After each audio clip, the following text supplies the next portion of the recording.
अनुपम की कुर्सी में आते ही मेरे अंदर सेकंडအခု ब्रेन မှ आ နေရ गया လူကတို့ကကဘာအသက်ငယ်ဆုံးဘီလီယံတရားဖြစ်တယ်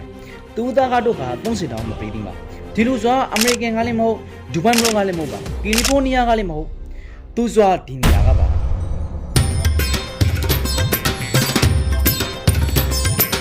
အိန္ဒိယနိုင်ငံကာလာကတ္တမြို့ကဖိတ်ပါတယ်အိန္ဒိယနိုင်ငံကာလာကတ္တမြို့ဆိုစွာလူတရားတရမဝန်ငယ်$10တောင်ရရမြို့တူမျိုးပါပထမဆုံးအနေနဲ့ကျွန်တော်ရဲ့ဒေကဘာအငယ်ဆုံးဘီလီယံနာအကောင်ကိုရှာပရရှာပါ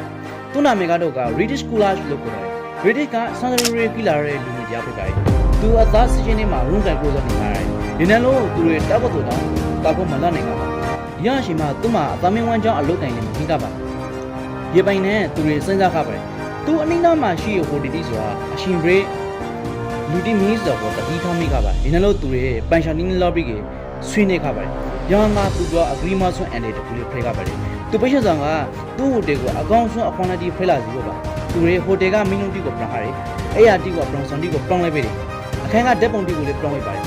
အပိကေဟိုတယ်ဝန်ဆောင်မှုတီကိုလည်းပြောင်းလိုက်ပေးတယ်အပိကေဓာတ်ပုံရေးမှာအာတနာကိုတန်ခါပါတယ်အပိကေနာမည်ကိုပြောင်းလိုက်တယ်ရွက်နာမည်ကဇာနဲ့ကြည့်တယ်အော်ယောဟိုတယ်လို့အခုအခါမှာအယောင်ကလူမရောက်တဲ့ဟိုတယ်တီဆိုတာအရှင်ဘရိလူတီနဲ့ပေးနေပြီးကေဖိနေကပါတယ်ဒီပိုင်းနဲ့သူတွေအသော20လေးနိုင်မှာသူတွေသိပ္ပံအထိဝေဟာနေပြီကေဟိုတီတီအများကြီးကိုလည်းတိုးရှင်းနိုင်ကြပါတယ်အပိကေသူတွေကပါအသောကြီးဆုံးပြည်နေတာတယောက်ခိလာခပါရဲ့တခြားချီလောက် princess ကပါမယ်အိန္ဒိယနိုင်ငံကဆောင်းရီမိုတိုမိုကလူငယ်တောက်ဆိုတာကဘာအသောကြီးဆုံးပြည်နေတာတယောက်ဖိလာနေအောင်ကိုစက်နိုင်ခါရဲဆိုတာဟုတ်ပါဗလား